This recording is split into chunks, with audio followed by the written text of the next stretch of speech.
سڵاوتان لێبێت ئەم کاتتان باش لە شارپرێسەوە پوختە هەواڵی ئەمڕۆتان پێشکەش دەکەم. با تۆمەتی وەرگرتنی بەرتیل دەست بەسەر مڵک و ماڵی وەزیری پێشووی نەوتی عێراقدا گیرە.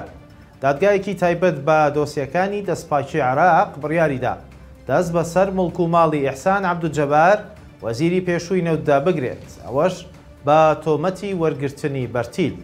میدیای فەرمی عێراق لە زاری سەرچاوەیەکی دادوەری عێراقەوە بڵاوی کردووەتەوە دادگای لێکۆڵینەوەکانی کەرخ کە تایبەتە بە دۆسیەکانی دەستپاکی عێراق بڕیاری داوە بە دەستگرتن بەسەر مڵک و ماڵی گواستراوە و نەگواستراوە ئیحسان عەبدولجەبار وەزیری پێشووی نەوت. بە گوێرەی میدیای فەرمی عێراق ئەو بڕیارە لەسەر بنەمای دۆسیەک بووە کە گوایە وەزیری نەوتی عێراق پۆستەکەی بۆ وەرگرتنی بەرتیل لە ژمارەیەک بۆ بەرهێن لە چوارچێوەی گرێبەستەکانیان لەگەڵ وەزارەتی نەوت قۆستوەتەوە. ئیحسان عەبدولجەبار لە ساڵی 2020 بۆ 2022 وەزیری نەوتی عێراق بوو، بۆ ماوەیەکیش وەزیری دارایی بوو بە وەکالەت لە حکوومەتی عێراقدا کە موستەفا کاظمی سەرۆکایەتی دەکرد. خانمێکی کورد بووە سەرۆکی حزبی فەرمانڕەوا لە هۆڵەندا و ڕەنگە ببێتە سەرۆک وەزیرانی وڵاتەش.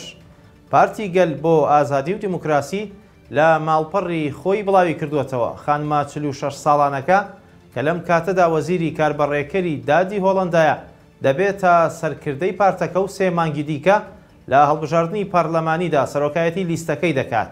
ئەمەش دوای ئەوەی مارک ڕوتە سەرۆک وەزیرانی کاربەڕێکەری هۆڵەندا و سەرکردەی پێشووی پارتی گەل ڕایگەیاند دەستبەرداری سیاسەت دەبێت. دیلان یەشیلگۆز ئەو خانمە کوردەیە ئەگەر لە هەڵبژاردننی تشرینی دووەمدا پارتەکەی زۆرینەی کورسیەکان بباتەوە ئەوە دەبێتە سەرۆک وەزیرانی هۆڵەندا، بەوەش دەبێتە یەکەمین کورد لە مێژوودا سەرکردایەتی وڵاتێکی ئەوروپی بکات. زیاتر لە 100,000 مریشک لە کێڵگە پەلەوەریەکانی هەرێمی کوردستان لە ناوچوون. نازم عەبدوڵڵاجاف سەرۆکی کۆمەڵەی کێڵگە پەلەوەریەکان ڕایگەیاند نەخۆشی زیاتر لە 100,000 مریشکی لە هەرێمی کوردستان لە ناو بردووە و داوا دەکات وەزیری کشتتوکاڵی هەرێم بە پەلە سەردانی بەغدا بکات.